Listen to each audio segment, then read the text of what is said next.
Bismillahirrahmanirrahim. Assalamualaikum warahmatullahi wabarakatuh. Perkenalkan, nama saya Ahmad Hair Maulana dari kelas C1.23 Program Studi Hukum Universitas Teknologi Digital dengan NPM 301230113. Di sini saya akan sedikit menjelaskan mengenai Ma'rifatul Quran. Nah, Ma'rifat yang secara pengertian etimologis yaitu berarti mengetahui dengan sungguh-sungguh atau mengenal secara mendalam. Lalu secara terminologis, ma'rifat yaitu adalah suatu metode untuk memahami dan mengetahui. Lanjut kepada pengertian Al-Quran. Al-Quran itu menurut bahasa qara'a yaqri'u Qur'anan, yang artinya bacaan. Nah, lalu secara istilah, Al-Quran itu berarti kalamullah atau kalam Allah yang merupakan mukjizat yang diturunkan kepada qalbu Nabi Muhammad SAW, yang disampaikannya secara mutawatir dan membacanya adalah bernilai ibadah. Di dalam Quran surat Al-Qiyamah ayat 17-18 yang berbunyi, A'udzubillahi minasyaitonirrajim, Bismillahirrahmanirrahim, Inna alaina jam'ahu wa qur'ana Faiza qara'nahu fattabi' Qur'ana, yang artinya sesungguhnya kami yang akan mengumpulkannya di dadamu dan membacakannya. Apabila kami telah selesai membacakannya, maka ikutilah bacaannya itu. Shadaqallahul azim. Nah, lalu tadi sedikit disinggung mengenai kalam Allah. Apa sih itu kalam Allah? Nah, kalam Allah itu adalah yang disampaikan kepada Rasulullah SAW melalui perantara Jibril atau malaikat Jibril. Meskipun kalam atau perkataan juga dimiliki oleh manusia, jin, dan malaikat, bahkan hewan, tentu saja kalam Allah berbeda dengan makhluknya. Diturunkannya Al-Quran dengan bahasa yang dipergunakan manusia tidak membuat Al-Quran secara otomatis bukan kalam Allah dan tidak pula mencabut sisi ilahiyah dan kesucian Al-Quran. Lalu di dalam Quran surat An-Najm ayat 4 yang berbunyi, A'udzubillahi minasyaitonirrajim, Bismillahirrahmanirrahim, In huwa illa wahyu yuha, yang artinya ucapannya itu tiada lain hanyalah wahyu yang diwahyukan kepadanya. Quran surat An-Najm ayat 4, Shadaqallahul azim. Nah, jika orang-orang musyrikin Mekah mengatakan Al-Quran itu sihir Muhammad, itu semata-mata kebencian orang-orang musyrikin kepada Nabi Muhammad dan ketidakpastian mereka mengenai kalam Allah ini. Nah, lanjut kepada tahapan diturunkannya Al-Quran, yaitu ada 3 tahap. Yang pertama itu Al-Quran diturunkan secara sekaligus dari Allah ke Lauhul Mahfuz. Yang kedua, Al-Quran diturunkan dari Lauhul Mahfuz ke Bait Al-Izzah atau tempat yang berada di langit dunia.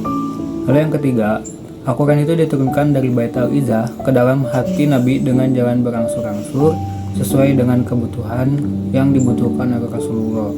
Lalu apabila Rasulullah membutuhkan petunjuk, Allah pun memberikannya dengan diturunkannya ayat Al-Quran atau kalam Allah.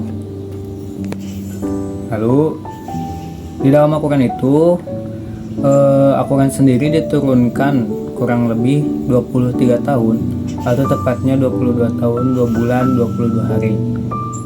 Nah, Al-Quran itu terdiri dari 30 juz dan 114 surat, 6.236 ayat, 74.437 kalimat, dan 3.245 huruf.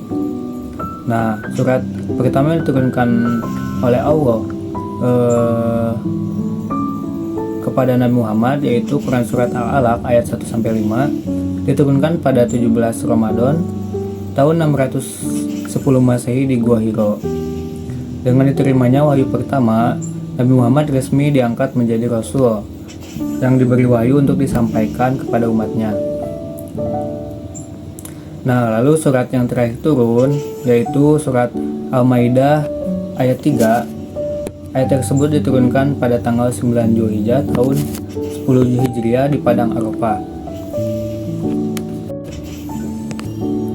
Nah, lanjut kepada proses penulisan Al-Quran, yaitu dimulai pada saat masa kepemimpinan Nabi Muhammad sendiri, yaitu dilanjut dengan masa Khulafaur Rasyidin, yaitu masa sahabat Nabi menjadi pemimpin umat Islam pada saat itu, yaitu yang pertama Abu Bakar As-Siddiq, lalu dilanjut dengan Umar bin Khattab, lalu Utsman bin Affan, dan Ali bin Abi Thalib. Jadi tujuan dari penulisan Al-Quran ini yaitu untuk memudahkan umat Islam dalam membacanya, memahami, dan dilanjut dengan mempraktekannya. Karena tadi disinggung di awal bahwa Al-Quran itu adalah mukjizat, maka kita perlu mengetahui arti mukjizat itu sendiri, yang berarti dalam bahasa yaitu ajaza yajiju ijaz mukjizun, yang artinya lemah atau lawan dari kudro atau mampu. Lalu kata mukjizat berasal dari bahasa Arab yang berarti sesuatu yang membuat pihak lain tidak berdaya di hadapannya. Sedangkan dalam istilah agama, mukjizat adalah hal luar biasa yang Allah berikan kepada seorang nabi atau rasul untuk membuktikan kebenaran pengakuan kenabian atau kerasulannya, yang biasanya bersifat menantang umatnya yang tidak beriman kepadanya. Al-Quran adalah sesuatu yang luar biasa yang tidak dapat disaingi dipadani oleh karya apapun. Lalu dalam Quran surat Al-Isra surat ke-17 ayat 88 dikatakan, sesungguhnya jika manusia dan jin berkumpul untuk membuat yang serupa dengan Al-Quran ini, mereka tidak akan dapat membuat yang serupa dengannya, sekalipun mereka saling membantu satu sama lain. Nah, jadi siapa saja yang menantang mukjizat Allah ini, Al-Quran, tidak ada yang akan mampu untuk menandinginya. Karena tadi Al-Quran itu adalah suatu kebesaran atau suatu mukjizat yang Allah berikan kepada Nabi Muhammad SAW. Lalu lanjut kepada syarat-syarat mukjizat, yaitu ada 5. Yang pertama, sesuatu yang tidak bisa dilakukan selain Allah Subhanahu wa Ta'ala. Contoh, terbelahnya lautan, terbelahnya bulan, atau hal-hal yang tidak bisa dilakukan oleh manusia. Lalu yang kedua, sesuatu yang di luar kebiasaan atau yang tidak bisa dilakukan selain Allah. Contoh, terbitnya matahari dari sebelah barat, datangnya siang setelah malam, atau sebaliknya, tongkat menjadi ular, memancarnya air dari jari-jari. Lalu yang ketiga, disampaikan terkait dengan syariat atau dakwah, seperti air jadi minyak. Lalu yang keempat, terjadi karena adanya penantang, seperti Musailama yang menantang pada saat itu. Lalu yang kelima, seseorang tidak dapat menantangkan terhadap orang yang menantang sebagai pembuktian. Nah, mungkin segitu saja. Maka dapat disimpulkan Al-Quran itu adalah, untuk mengenal Al-Quran itu sama dengan mengenal siapa penyampainya atau penciptanya atau yang menurunkannya, dan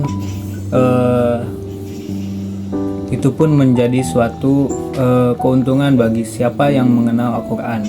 Yang kedua, bagaimana memaknai hidup sesuai dengan keinginan Tuhannya, yang dimana keinginan Tuhannya itu adalah berada dalam Al-Quran. Maka siapa yang mengikuti Al-Quran pasti akan mengetahui tujuan dirinya diciptakan.